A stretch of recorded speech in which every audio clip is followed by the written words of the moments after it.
معزز سامعین، السلام علیکم ورحمۃ اللہ وبرکاتہ۔ میں آپ کا میزبان محمد عامر قادری آپ سب کا استقبال کرتا ہوں آپ کے اپنے چینل وی لو اسلام میں، اور میری پوری امید ہے کہ آپ سب خیریت سے ہوں گے۔ تو دوستوں، آج میں آپ کو ہم سب کی ماں ام المؤمنین حضرت خدیجۃ الکبریٰ رضی اللہ تعالی عنہا کی سیرت، ہسٹری اور ان کی فضیلتیں بتانے والا ہوں، اور ساتھ ہی میں اس ویڈیو میں آپ جنت المعلیٰ کی بھی زیارت کریں گے۔ ہاں دوستوں، جنت المعلیٰ مکہ معظمہ کا مقدس قبرستان ہے، جہاں پر حضرت خدیجۃ الکبریٰ رضی اللہ تعالی عنہا اور ان کے ساتھ میں کئی ہزار صحابہ کرام کے مزارات اس مقدس قبرستان میں موجود ہیں، اور اس کا نام ہے جنت المعلیٰ۔ اور اس ویڈیو میں آپ کو جنت المعلیٰ کی بھی زیارت کروانے والا ہوں۔ بیچ بیچ میں آپ جنت المعلیٰ کی بھی زیارت کرتے رہیں گے، اور ساتھ ہی ساتھ حضرت خدیجۃ الکبریٰ کی ہسٹری بھی سماعت کرتے رہیں گے۔ تو چلیے واقعہ شروع کرتے ہیں۔ بسم اللہ الرحمن الرحیم۔ الصلاۃ والسلام علیک یا رسول اللہ، الصلاۃ والسلام علیک یا حبیب اللہ صلی اللہ تعالی علیہ وسلم۔ دوستوں، حضرت خدیجۃ الکبریٰ رضی اللہ تعالی عنہا، جو میرے آقا صلی اللہ تعالی علیہ وسلم کی زوجہ محترمہ ہیں۔ دوستوں، حضرت خدیجۃ الکبریٰ رضی اللہ تعالی عنہا خاندان قریش کی ایک معزز اور مالدار خاتون تھیں۔ دوستوں، حضرت خدیجۃ الکبریٰ رضی اللہ تعالی عنہا بزنس کیا کرتی تھیں، اور مکہ ہی کی نہیں بلکہ پورے عرب کی سب سے بڑی بزنس وومین تھیں۔ آپ کے ٹکر کی کوئی بھی بزنس وومین اس وقت مکہ شریف میں موجود نہیں تھیں، اور آپ بزنس میں اتنی مہارت رکھتی تھیں کہ بڑے بڑے تاجر، بڑے بڑے بزنس مین آپ کے پاس صلاح اور مشورہ کرنے کے لیے آتے تھے، ٹپس لینے کے لیے آتے تھے کہ وہ اپنا بزنس کیسے کریں اور اپنا مال کہاں پہ فروخت کریں۔ اور ام المؤمنین حضرت خدیجۃ الکبریٰ رضی اللہ تعالی عنہا اپنے وقت کے بڑے بڑے تاجروں کو جو ہے صلاح اور مشورہ دیتی تھیں، اور بزنس اسٹڈیز سکھاتی تھیں کہ کون سا مال کہاں پہ بیچنے سے زیادہ فائدہ حاصل ہوگا۔ دوستوں، ایک عورت ہونے کے باوجود اس زمانے میں آج سے 1400 سال پہلے بھی پردے کے ساتھ اور پاک دامنی کے ساتھ آپ نے بزنس کیا۔ ام المؤمنین حضرت خدیجۃ الکبریٰ رضی اللہ تعالی عنہا اتنی نیک تھیں کہ مکہ والے آپ کو طاہرہ کے نام سے یاد کیا کرتے تھے، اور آپ کو طاہرہ کہا کرتے تھے۔ طاہرہ یعنی پاک باز عورت، پاک دامن عورت، جس کے چرتر پر کوئی بھی دھبا یا داغ نہیں، بلکہ بالکل نیک اور صالح عورت۔ تو دوستوں، حضرت خدیجۃ الکبریٰ رضی اللہ تعالی عنہا خاندانی قریش سے تعلق رکھتی تھیں۔ دوستوں، حضرت خدیجۃ الکبریٰ رضی اللہ تعالی عنہا کا پہلا نکاح ابو حالہ بن زراحہ تمیمی سے ہوا، اور ان سے 2 لڑکے ہند بن ابو حالہ اور حالہ بن ابو حالہ پیدا ہو چکے تھے۔ پھر ابو حالہ کے انتقال کے بعد حضرت خدیجۃ الکبریٰ رضی اللہ تعالی عنہا نے دوسرا نکاح فرمایا۔ دوسرا نکاح آپ نے عتیق بن عابد مخزومی سے کیا۔ ان سے بھی 2 اولادیں ہوئیں، ایک لڑکا عبداللہ اور دوسری لڑکی ہند بنت عتیق۔ حضرت خدیجۃ الکبریٰ کے دوسرے شوہر عتیق کا بھی جب انتقال ہو چکا تھا، تو بڑے بڑے سرداران قریش آپ کے ساتھ عقد نکاح کے خواہش مند تھے، لیکن حضرت خدیجۃ الکبریٰ نے ان تمام پیغاموں کو ٹھکرا دیا۔ دوستو، ام المؤمنین حضرت خدیجۃ الکبریٰ رضی اللہ تعالی عنہا 2 شوہروں کی بیوہ ہونے کے باوجود بڑے بڑے سرداران قریش آپ سے نکاح کرنا چاہتے تھے۔ وجہ یہی تھی آپ کی پاک دامنی اور پارسائی۔ دوستوں، حضرت خدیجۃ الکبریٰ رضی اللہ تعالی عنہا نے یہ فیصلہ کر لیا تھا کہ میں اب نکاح نہیں کروں گی، اور وقت گزرتا گیا اور آپ کی عمر شریف 40 سال کی ہو گئی۔ جب آپ کی عمر شریف 40 سال کی ہوئی، تو جیسے کہ میں نے کہا، آپ ایک بزنس وومین تھیں، آپ بزنس کیا کرتی تھی، تجارت کیا کرتی تھیں۔ تو مکہ شریف سے ایک قافلہ ملک شام جا رہا تھا تجارت کرنے کے لیے، اور حضرت خدیجۃ الکبریٰ رضی اللہ تعالی عنہا کو ایک امانت دار آدمی کی ضرورت تھی، جو آپ کا مال ملک شام لے جا کر کے امانت داری کے ساتھ فروخت کریں۔ تو جب آپ ایک امانت دار شخص کو ڈھونڈ رہی تھیں، تو آپ کی نظر میرے آقا صلی اللہ علیہ وسلم پر آ کر رک گئی۔ آپ نے میرے آقا صلی اللہ علیہ وسلم کے بارے میں بہت سنا تھا کہ ان سے زیادہ حسین و جمیل ہو، ان سے زیادہ نیک اخلاق، ان سے زیادہ سچا اور ان سے زیادہ امانت دار کوئی شخص آج تک مکہ میں پیدا نہیں ہوا ہے، ہر کوئی آپ کو صادق اور امین کہا کرتا ہے۔ تو حضرت خدیجہ الکبریٰ نے فیصلہ کیا کہ میں انہیں ہی اپنا مال تجارت دے کر کے بھیجوں گی۔ تو آپ نے نبی کریم صلی اللہ علیہ وسلم کی بارگاہ میں یہ عرضی پیش کی کہ آپ میرا مال لے جا کر کے فروخت کریں، اس کے بدلے میں آپ کو دوسرے لوگوں کو جتنا بھی پیسہ دیتی ہوں اس سے ڈبل میں آپ کو دوں گی، آپ میری یہ عرضی قبول کریں۔ تو نبی کریم صلی اللہ علیہ وسلم نے آپ کی اس عرضی کو قبول فرما لیا اور حضرت خدیجہ الکبریٰ کا مال تجارت میرے آقا صلی اللہ علیہ وسلم لے کر کے ملک شام روانہ ہو گئے۔ اب روانہ ہونے سے پہلے حضرت خدیجہ الکبریٰ کا ایک غلام جس کا نام میسرہ تھا، آپ نے اپنے غلام کو بلوایا اور کہا کہ اے میسرہ سنو، تم محمد صلی اللہ علیہ وسلم کے ساتھ چلے جانا اور دھیان رہے کہ تم جا رہے ہو، لیکن محمد صلی اللہ علیہ وسلم کو کسی بھی بات کی تکلیف نہیں ہونی چاہیے، وہ جو بھی تمہیں حکم دیں حکم کی فرما برداری کرو، ان کی خدمت کرو اور ان کی باتیں مانو، اور راستے میں جو بھی واقعہ ہوتا ہے مجھے آ کر کے سنا دینا۔ تو چنانچہ نبی کریم صلی اللہ علیہ وسلم ملک شام کے لیے روانہ ہو گئے اور ساتھ میں حضرت خدیجہ الکبریٰ کا بھیجا ہوا غلام میسرہ بھی موجود تھا، اور راستے بھر میں میرے آقا صلی اللہ علیہ وسلم کی کئی معجزات کا ظہور ہوا، جو تمام چیزیں میسرہ مشاہدہ کر رہا تھا۔ اور دوستوں، یہ معجزات جو نبی کریم صلی اللہ علیہ وسلم کے پیش آئے، آپ میں سے اکثر لوگوں نے یہ واقعات سنے ہوں گے، انشاءاللہ کسی اور موقع پر وہ معجزات کا میں ذکر کروں گا۔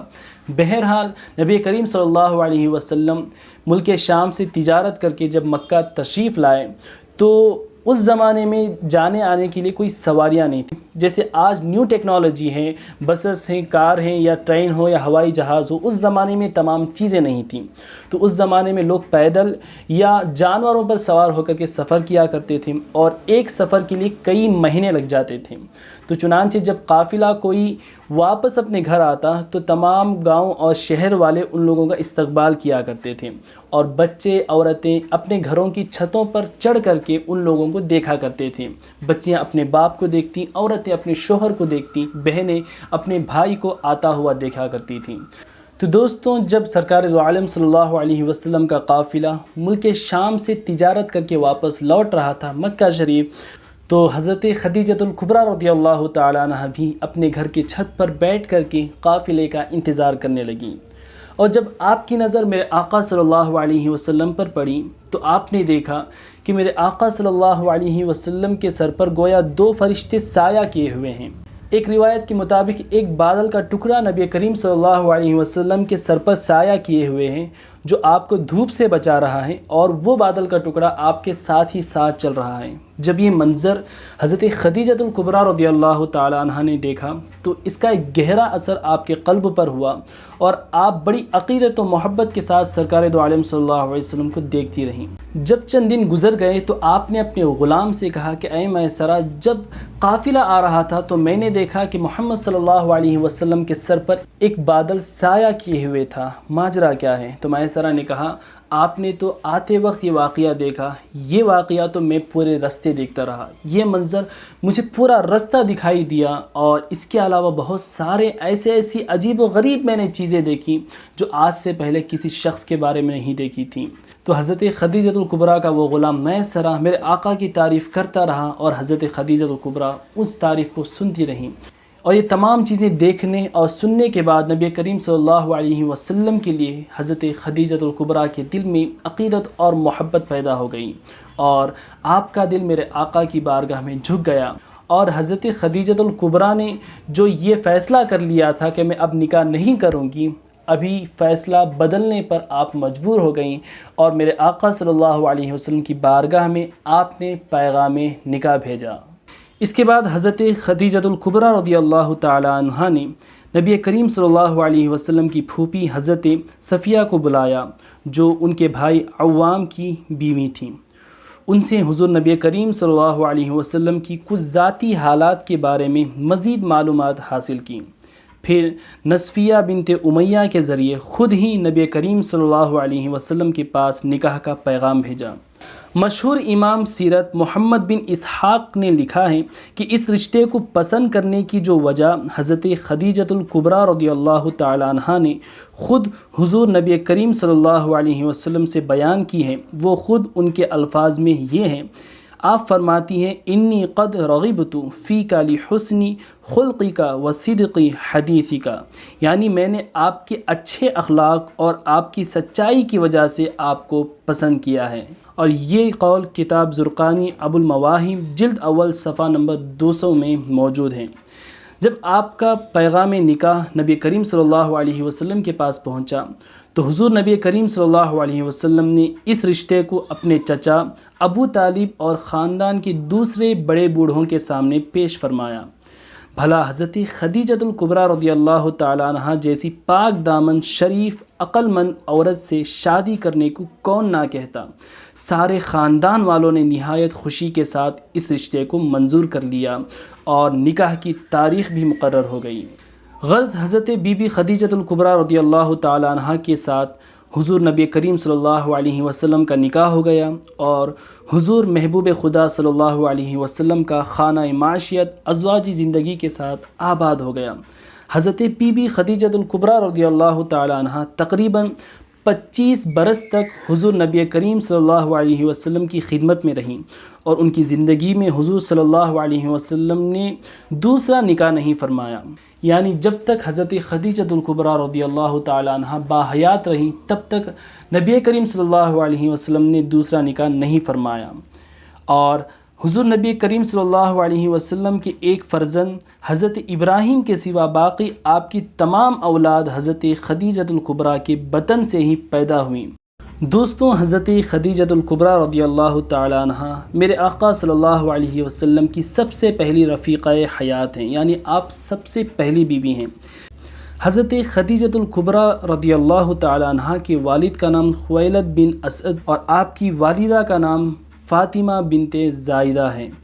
دوستوں، حضرت خدیجۃ الکبریٰ رضی اللہ تعالی عنہ کی شان یہ ہے کہ امام ذہبی کا بیان ہے کہ اس بات پر تمام امت کا اجماع ہے کہ رسول اللہ صلی اللہ علیہ وسلم پر سب سے پہلے یہی ایمان لائیں، اور ابتدائے اسلام میں جب کہ ہر طرف سے آپ کی مخالفت کا طوفان اٹھ رہا تھا، ایسے کٹھن وقت میں صرف انہی کی ایک ایسی ذات تھی جو رسول خدا صلی اللہ علیہ وسلم کی مؤنس حیات بن کر تسکین خاطر کا باعث تھیں، یعنی جب ساری دنیا میرے آقا صلی اللہ علیہ وسلم کے خلاف ہو گئی تھیں تو میرے آقا کے ساتھ جو کھڑی ہوئی تھیں وہ حضرت خدیجۃ الکبریٰ رضی اللہ تعالی عنہ تھیں۔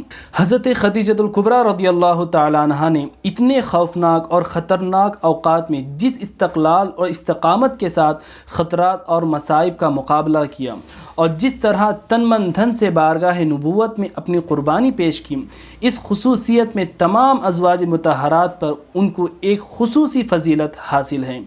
چنانچہ ولی الدین عراقی کا بیان ہے کہ قول صحیح اور مذہب مختار یہی ہے کہ امہات المؤمنین میں حضرت خدیجۃ الکبریٰ رضی اللہ تعالی عنہ سب سے زیادہ افضل ہیں۔ دوستوں، حضرت خدیجۃ الکبریٰ رضی اللہ تعالی عنہ کی فضیلت کے متعلق سے کئی حدیثیں موجود ہیں، چنانچہ بخاری شریف جلد اول صفحہ نمبر 549 میں موجود ہیں کہ حضرت ابو ہریرہ رضی اللہ تعالی عنہ سے روایت ہے، آپ فرماتے ہیں کہ ایک مرتبہ حضرت جبریل علیہ السلام میرے آقا صلی اللہ علیہ وسلم کے دربار میں حاضر ہوتے ہیں اور عرض کرتے ہیں، یا رسول اللہ صلی اللہ علیہ وسلم، یہ خدیجہ ہیں جو آپ کے پاس برتن لے کر کے آ رہی ہیں جس میں کھانا ہے، اور یا رسول اللہ جب خدیجہ آپ کے پاس آ جائیں تو ان کو ان کے رب کا اور میرا سلام کہہ دیں، اور ان کو یہ خوشخبری سنا دیں کہ اللہ تعالیٰ نے ان کے لیے جنت میں ایک موتی کا محل بنا رکھا ہے جس میں نہ کوئی شور ہے اور نہ وہاں پر انہیں کوئی تکلیف ہوگی۔ سبحان اللہ، یہ شان ہے ہم سب کی ماں حضرت خدیجۃ الکبریٰ کی کہ جس کے لیے اللہ بھی سلام بھیجتا ہے، حضرت جبریل بھی سلام عرض کرتے ہیں، یہ شان ہے حضرت خدیجۃ الکبریٰ کی۔ دوستو، اسی طرح امام احمد و ابو داود و نسائی حضرت عبداللہ بن عباس رضی اللہ تعالیٰ عنہ سے راوی ہیں کہ اہل جنت کی عورتوں میں سے سب سے افضل حضرت خدیجۃ الکبریٰ و حضرت فاطمۃ الزہرا و حضرت مریم جو حضرت عیسیٰ علیہ السلام کی ماں ہیں، اور حضرت آسیہ جو فرعون کی نیک بیوی ہیں، یہ تمام عورتیں جنت کی عورتوں میں سب سے افضل عورتیں ہیں۔ اور یہ قول زرقانی جلد سوم اور صفحہ نمبر 223 سے 224 کے درمیان میں موجود ہیں۔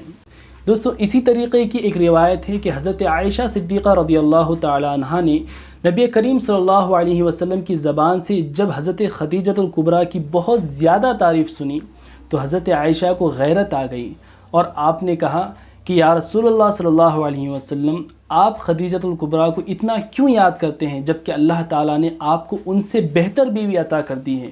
تو میرے آقا کا جواب سنیں۔ میرے آقا صلی اللہ علیہ وسلم فرماتے ہیں کہ اے عائشہ سن لو، خدا کی قسم مجھے خدیجہ سے بہتر بیوی نہیں ملی ہے۔ جب سب لوگوں نے میرے ساتھ کفر کیا تو اس وقت خدیجۃ الکبریٰ نے مجھ پر ایمان لایا۔ جب سب لوگوں نے مجھے جھٹلایا تو اس وقت خدیجۃ الکبریٰ نے میری تصدیق کی۔ جب کوئی شخص میری مدد کرنے کے لیے، میرا ساتھ دینے کے لیے تیار نہیں تھا، اس وقت خدیجۃ الکبریٰ نے میرا ساتھ بھی دیا اور اپنا سارا مال اور اپنی ساری دولت مجھ پر قربان کر دیا، اور خدیجۃ الکبریٰ ہی سے اللہ تعالیٰ نے مجھے اولاد عطا فرمائی ہیں۔ سبحان اللہ، کیا شان ہوگی حضرت خدیجۃ الکبریٰ کی کہ جن کی تعریف خود میرے آقا صلی اللہ علیہ وسلم بیان فرما رہے ہیں۔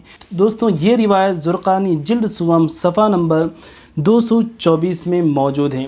اسی طریقے کی ایک اور روایت ہے، حضرت عائشہ صدیقہ رضی اللہ تعالی عنہ کا بیان ہے کہ ازواج مطہرات میں سب سے زیادہ مجھے حضرت خدیجہ کے بارے میں غیرت آیا کرتی تھی، حالانکہ میں نے ان کو دیکھا بھی نہیں تھا۔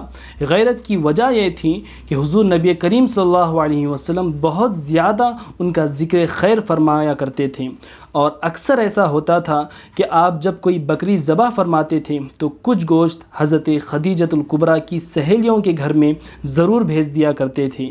اس سے میں چڑ جایا کرتی تھی اور کبھی کبھی یہ کہہ دیا کرتی تھی کہ دنیا میں بس ایک خدیجہ ہی تو آپ کی بیوی تھی۔ میرا یہ جملہ سن کر آپ فرمایا کرتے تھے، ہاں ہاں بے شک وہ تھیں، بے شک وہ تھیں، انہی کے شکم سے تو اللہ تعالیٰ نے مجھے اولاد عطا فرمائی۔ اور یہ روایت بخاری شریف جلد اول صفحہ نمبر 539 ذکر خدیجہ میں موجود ہیں۔ اور حضرت خدیجۃ الکبریٰ کے شان میں ایک اور روایت سماعت فرمائے۔ حضرت امام طبرانی نے حضرت عائشہ صدیقہ رضی اللہ تعالی عنہا سے ایک حدیث نقل کی ہے کہ حضور نبی کریم صلی اللہ علیہ وسلم نے حضرت خدیجۃ الکبریٰ رضی اللہ تعالی عنہا کو دنیا میں جنت کا انگور کھلایا۔ اس حدیث کو امام سہیلی نے بھی نقل فرمایا ہے، زرقانی جلد سوم صفحہ نمبر 226۔ اور حضرت خدیجۃ الکبریٰ 25 سال تک نبی کریم صلی اللہ علیہ وسلم کی خدمت گزاری سے سرفراز ہوتی رہیں۔ ہجرت کے 30 برس قبل 65 برس کی عمر میں، یعنی نبی کریم صلی اللہ علیہ وسلم نے جب مکہ شریف سے مدینہ ہجرت فرمایا تو اس ہجرت سے 3 سال پہلے جب حضرت خدیجۃ الکبریٰ رضی اللہ تعالی عنہا کی عمر 65 سال کی ہوئی تو رمضان المبارک کے مبارک مہینے کی مشہور یہی ہے کہ رمضان کی 10 تاریخ کو حضرت خدیجۃ الکبریٰ رضی اللہ تعالی عنہا نے وصال فرمایا، اور حضور اقدس صلی اللہ علیہ وسلم نے مکہ مکرمہ کے مشہور قبرستان حجون یعنی جنت المعلیٰ میں خود بنفس نفیس ان کی قبر میں اتر کر اپنے مقدس ہاتھوں سے ان کو سپرد خاک فرمایا۔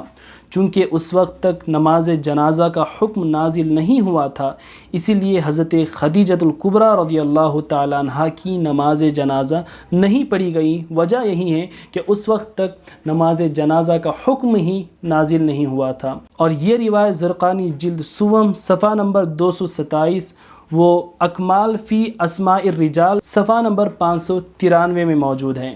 میرے اسلامی بھائیوں اور میری اسلامی ماں اور بہنوں، یہ ہم نے تمام جو واقعات سنے، یہ فضیلتیں سنی، اس سے ہمیں کئی سارے سبق سیکھنے کے لیے ملتے ہیں۔ وہ سبق کیا ہیں آپ ضرور سماعت فرمائیں۔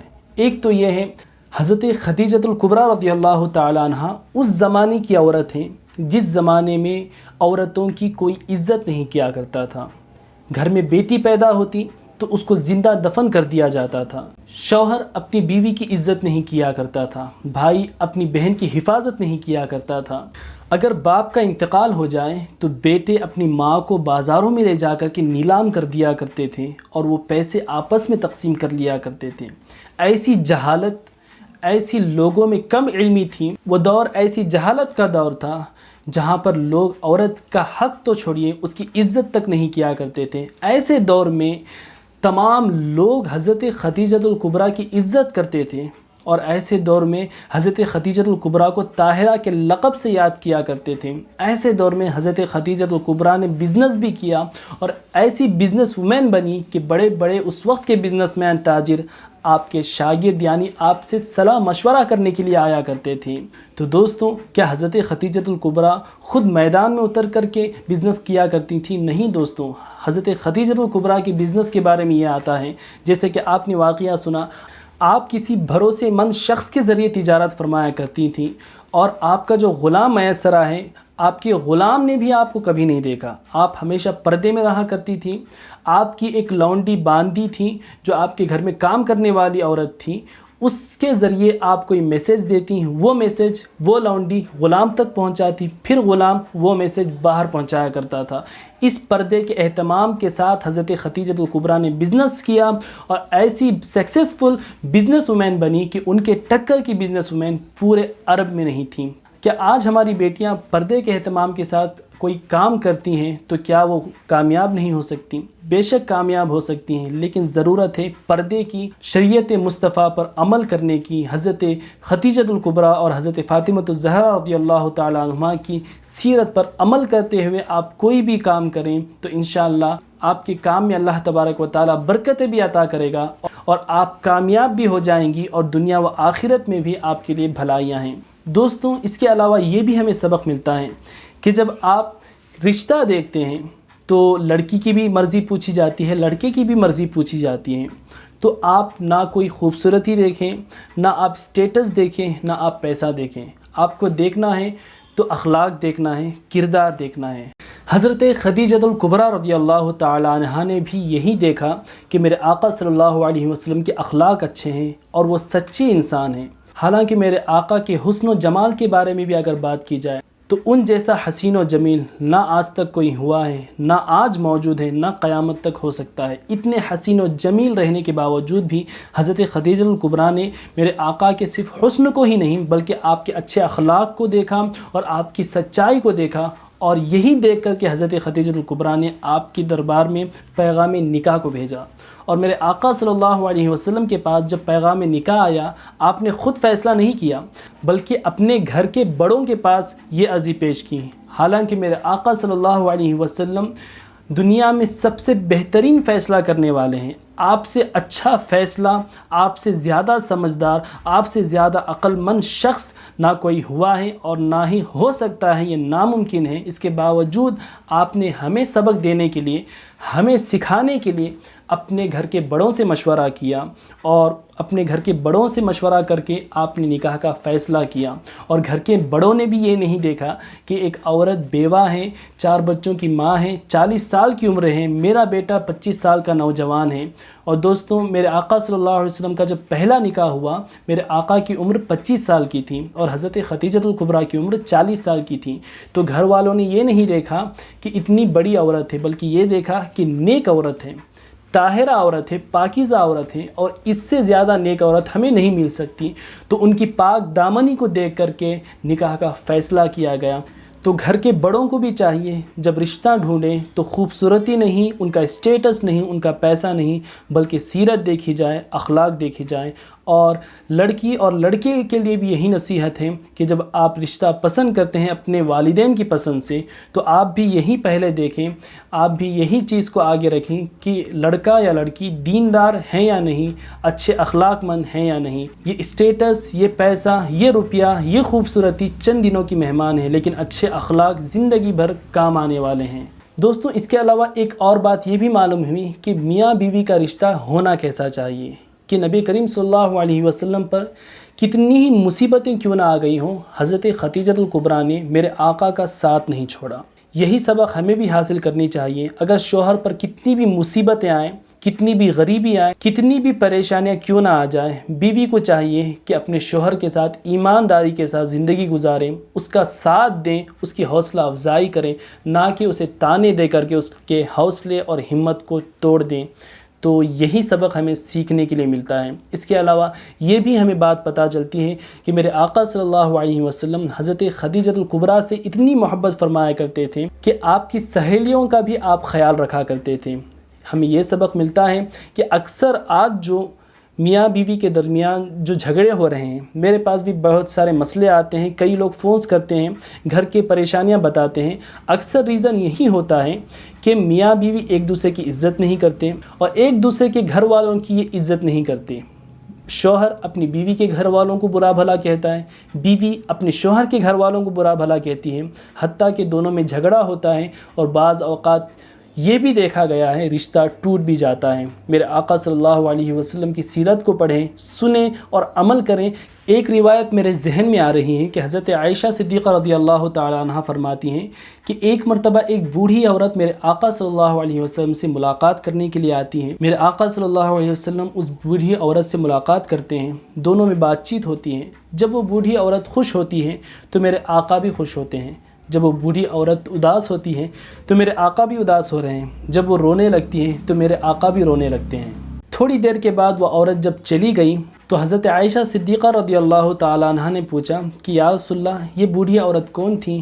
تو میرے آقا نے فرمایا کہ یہ بوڑھی عورت میری چہیتی بیوی خدیجہ الکبریٰ کی سہیلی تھیں۔ تو میرے آقا صلی اللہ علیہ وسلم اپنی بیوی کی سہیلیوں سے بھی اتنے اچھے اخلاق کے ساتھ پیش آیا کرتے تھے۔ تو آپ ہی سوچیں میرے آقا صلی اللہ علیہ وسلم کے اخلاق اپنی بیویوں کے ساتھ کیسے ہوں گے۔ تو ہمیں بھی چاہیے کہ ان سیرتوں سے ہم سبق حاصل کریں اور ان کے کردار کو، ان کے اخلاق کو ہم اپنی زندگیوں میں ڈھالنے کی کوشش کریں۔ تو دوستوں، رمضان المبارک کی 10 تاریخ کو حضرت خدیجہ الکبریٰ رضی اللہ تعالی عنہا کا یوم وصال ہے۔ آپ تمام لوگوں سے گزارش ہے کہ اپنے اپنے گھروں میں فاتحہ خوانی کا انتظام کریں۔ اگر رمضان کی 10 تاریخ مس ہو جاتی ہے تو کوئی بات نہیں، اگلے دن یا دوسرے تیسرے دن بھی حضرت خدیجہ الکبریٰ کے نام سے فاتحہ کریں، گھر میں تبرک تقسیم کریں اور حضرت خدیجہ الکبریٰ کے صدقے سے، رمضان کے صدقے سے، اس مبارک مہینے کے صدقے سے دعائیں کریں اللہ کی بارگاہ میں۔ اللہ تعالیٰ سے دعا ہے کہ میرے آقا صلی اللہ علیہ وسلم اور حضرت خدیجہ الکبریٰ رضی اللہ تعالی عنہا کی سیرت پر عمل کرنے کی اللہ ہم سب کو توفیق اور رفیق عطا فرمائیں، اور رمضان مبارک کے صدقے میں اس کرونا وائرس کی وبا کو اللہ تعالیٰ دور فرمائیں۔ اللہ تعالیٰ سے دعا ہے کہ مولا کریم ہم سب کو سلامت رکھیں۔ میں آپ کا میزبان محمد عامر قادری، السلام علیکم ورحمۃ اللہ وبرکاتہ۔